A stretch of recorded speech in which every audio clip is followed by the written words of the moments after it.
আদ্রর মায়ের সাথে মিথি দেখা করার পর আদ্রর মা মিথির কাছে ক্ষমা চাওয়ার পাশাপাশি নিজ থেকেই আদ্র এবং মিথির বিবাহ বিচ্ছেদের প্রসঙ্গ তুলল। মিথির দিকে চেয়ে নিজে থেকেই বলল, মিথি, আমি তোর জীবনটা শেষ করলাম, তাই না রে মা? একটা ভুল দিয়ে তোর জীবনটা পুরো তছনছ করে দিলাম। অথচ আমি চাইনি, সত্যি বলছি মিথি, আমি চাইনি তোর জীবনটা শেষ হয়ে যাক এভাবে। এইটুকু বলেই থামলেন উনি। মিথির দিকে নিষ্পলক চেয়ে পর মুহূর্তেই ছোট্ট শ্বাস ফেলে জানালেন, মিথি, একটা সময় আমি তোকে এই সংসারে থাকার জন্য অনুরোধ করেছিলাম। একটা সময় আমি তো তোকে বলেছিলাম মানিয়ে নে, সংসারে থেকে যা। কিন্তু আজ আমিই বলছি, তোর এই সংসার থেকে মুক্ত হয়ে নিজের জন্য কিছু করা উচিত আম্মু। নিজের জীবন গুছিয়ে নেওয়া উচিত। যে ভুলটা আমি নিজেই করেছিলাম, সেই ভুলটা আমি নিজেই ভেঙে ফেলতে চাই মিথি। তোর আর আদ্রর সম্পর্কটা এখানেই শেষ হোক। মিথি শুনল। ফুপির গলায় কথাগুলো শুনে সে অস্পষ্ট স্বরে বলল, সম্পর্কটা শেষই ফুপি। কাগজপত্রে শেষ হলে আমি অমত করব না অবশ্যই। কারণ আমি নিজেও চাই তোমার ছেলের সাথে আমার একটুও সম্পর্ক না থাকুক। মিথির সাথে এই বিষয়ে আদ্রর মায়ের কথা এতটুকুই ছিল। ঠিক এর পরের মুহূর্তেই আদ্রর মা আদ্রকে ডেকে আনলো নিজের ঘরে। মিথির মুখোমুখি নিজের দম্ভ নিয়ে বসলো আদ্র, যেন সে না পারতেই বসেছে এমন। অপরদিকে মিথি এক নজরও তাকালো না আদ্রর দিকে। আদ্রর মা ছেলেকে ডেকে এনে ছেলের সামনেই সরাসরি প্রথমে বলল, আদ্র, তুমি চেয়েছিলে না মিথিকে বিয়ে না করতে? তুমি চেয়েছিলে মিথিকে ছেড়ে দিয়ে মহুকে বিয়ে করতে, তাই না? আমি অবশেষে সিদ্ধান্ত নিয়েছি তোমাদের ডিভোর্সের। তুমিও ভালো থাকো, মিথিও মুক্তি পাক। তুমি কি সম্মত? আদ্রর ভাবভঙ্গি পাল্টালো না, যেন মিথির দিকে মুহূর্তেই ভুরু কুঁচকে তাকালো সে। মিথি এই প্রস্তাবটা রেখেছে, ও যেন রাগ হলো। মিথিকে দেখলেই ওর রাগ হয়। সে প্রথমবার মিথিকে দেখে যেমন রাগ জন্মেছিল, এই রাগের ভাবভঙ্গিটা আর বদলায়নি, বরং সময়ের সাথে সাথে আরো বেড়েছে। আদ্র প্রথমেই প্রশ্ন ছুড়ল, তোমার ওই মিথি বলেছে কথাটা? ও কি ভেবেছে আমি ওর সাথে সংসার করতে মরিয়া হয়ে বসে আছি নাকি? ওকে ডিভোর্স দেওয়ার প্রস্তাবটা আমিই প্রথমে ছুঁড়েছি বহু আগে। শুধু এতদিন সুযোগ হচ্ছিল না, নয়তো কত আগেই ওকে তালাক দিয়ে দিতাম। আদ্র বোধহয় নিজের সংকট মেনে নিতে চাইল না। কোনো মেয়ে আদ্রর মতো সুদর্শন পুরুষকে ছেড়ে দিতে চাইছে, এটা তো আদ্রর জন্য লজ্জাজনক। বরং নিজে থেকেই ভাব দেখিয়ে ছেড়ে দেওয়ার যুক্তিটা আদ্রর কাছে বিজয়ী হওয়ার সমান মনে হলো। নিজের ভাব ধরে রাখতে হবে না? আদ্রর মা ছেলের দিকে চেয়েই শুধালেন, আদ্র সবসময় উল্টো বুঝবে না। ও বলেনি এইসব, আমিই বলেছি। আমি ওকে ডেকেছি এই কারণেই। কেন? তুমি কি চাও মিথিকে তোমার জীবনে রাখতে? তোমার ভাষ্যমতে ও তো চরিত্রহীন। জেনে শুনে তুমি চরিত্রহীন মেয়েকে সঙ্গে রাখবে না নিশ্চয়। তো ডিভোর্স দিতে বললে তো তোমার খুশি হওয়ার কথা। আদ্রর গায়ে লাগলো কথাটা, বলে উঠল, ও ডিভোর্স দেওয়ার কে আম্মু? আমি নিজেই ডিভোর্স দিব। আর ওকে সংসারে রাখবো কখন বলেছি আমি আম্মু? আমি ওর সাথে সংসার করব বলেছি? বলেছি কখনো তোমায়? তোমার কথার জন্য ওকে আনতে গিয়েছিলাম আমি, নয়তো যেতামই না। আদ্রর মা ছোট্ট শ্বাস ফেললেন, বললেন, সত্যি বলছো? আমি ভেবেছি তুমি রাজি হবে না। মিথি তাকালো এবারে। আদ্রর এইসব সে বরাবরই দেখে এসেছে, নতুন নয়। বরাবরই এই উগ্র আচরণে অভ্যস্ত। আদ্র এবারও নিজের জায়গা আর ভাব ঠিক রাখতে তাচ্ছিল্য করে বলল, ও আমার লাইফে এমন কোনো গুরুত্বপূর্ণ ব্যক্তি নয় যে আমি রাজি হব না আম্মু। সম্ভব হলে আমি ওকে এক্ষুনি ডিভোর্স দিয়ে দিব আম্মু। প্রয়োজন হলে মুখেই তালাক দিব ওকে এক্ষুনি। আদ্রর মা অস্পষ্ট স্বরেই বলল, হুম, তুমি বারবার এভাবেই জিজ্ঞেস করছো কেন? যেহেতু মুহুকে এত করে চেয়ে ও ছেড়ে আসতে 2 সেকেন্ডও লাগেনি, সেখানে তোমার এই নিধিকে ছাড়তে আমার সময় লাগবে? ঠিক এর পরের মুহূর্ততেই আদ্রর কোনো কিছু না ভেবে, পরিস্থিতির বিচার না করেই নিজের ওষ্ঠদ্বয় দ্বারা তালাক শব্দটা উচ্চারণ করলো। ৩ বার এই শব্দটা উচ্চারণ করেই মিথির দিকে এমন ভাবে চাইলো যেন সে জিতে গেছে।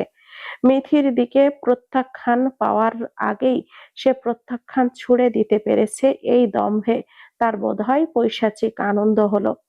অথচ বোকা আদ্র এটাই জানে না যে মিথি কবেই তার দিকে প্রত্যাখ্যান ছুড়ে দিয়েছে, কবেই আদ্রকে সে মুছে দিয়েছে জীবন থেকে। মিথি হাসল মৃদু। আদ্র যে জায়গায় দাঁড়িয়ে ভাবছে মিথি হেরে গেছে, অথচ আদ্র জানেই না মিথি জিতে গেছে। ওর মতো কাপুরুষের হাত থেকে মুক্তি পাওয়া কি জেতার সমান নয়? মিথি হাসল। আদ্রর দিকে চেয়ে আত্মবিশ্বাসের সঙ্গে বলল, আপনার তালাক আমি গ্রহণ করলাম আদ্র। আদ্র যেন চেয়েছিল এই ভঙ্গুর মিথিকে দেখতে, এমন মিথি যার মুখে তালাক শব্দটা শোনার অন্ধকার নামবে, অথচ নামলো না তো। মিথিকে আত্মবিশ্বাসী এক নারী দেখালো। আদ্র তাকিয়ে আছে শুধু, বলল, তোর হাত এতটা ভাবের ওপর আমার তালাক বলাটা যথেষ্ট মিথি। তোর বোঝা উচিত যে তোর দাম দেখানো কতটা অযৌক্তিক। তোকে আমি 2 পয়সারও মূল্য দেই না, বুঝেছিস? এবং সমাজেও তোর মূল্য থাকবে না, কারণ এই দেশের সমাজ ডিভোর্সি নারীদের কখনো মূল্য দেয় না। মিঠি আদ্রদের বাসা থেকে রওনা হলো বিকালেই। ফোন করে 3 বার ফিজার থেকে খোঁজ নিয়েছে তার মেয়ের, তার প্রাণের। অবশ্য আসার সময় তার ফুপিও জিজ্ঞেস করেছিল। মিথি এ- এ বিষয়ে এড়িয়ে গিয়েছিল, জবাব দেয়নি। কারণ যে পরিবারের সে নিজেই জড়িত নয়, সেই পরিবারের নিজের সন্তানের অস্তিত্ব প্রকাশ না করাই কি ভালো নয়?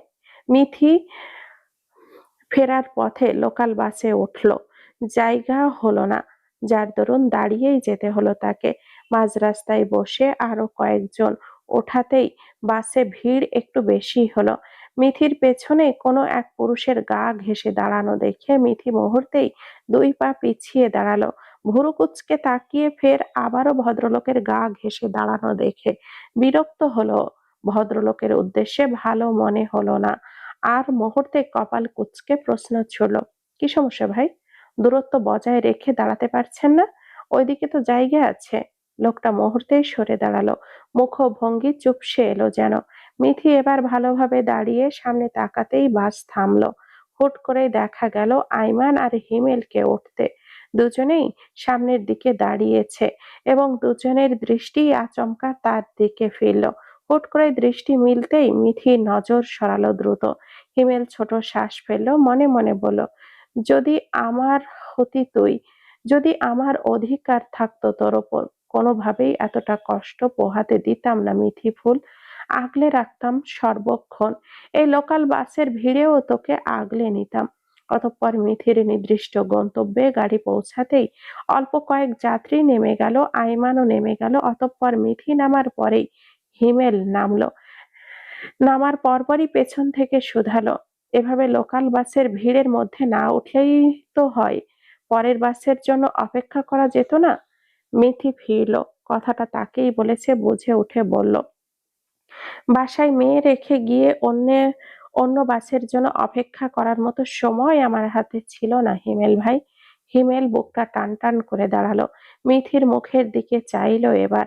ঘামে ভেজা মায়া মায়া মুখটা সত্যি বুকের কোথাও কেমন যেন অনুভূতির যোগান দিল, যেন কত ক্লান্ত মিথিটা। হিমেল চেয়েই নজর সরালো, শুধালো, বাচ্চা রেখে বের হতে হবে কেন তোকে? মিথি স্পষ্ট গলাতেই শুধালো, প্রয়োজন ছিল বলেই তো বের হলাম হিমেল ভাই, নয়তো বের হতাম না নিশ্চয়। আইমান হিমেলকে টেনে আনলো। ওর কথা বলার ধরন দেখে মিথির কষ্ট পাবে এই ভেবে বলল, বাদ দাও তো মিথি, ওর কথা আর কি, বাসায় তো যাবে তাই না? রিক্সা নিয়ে দেই?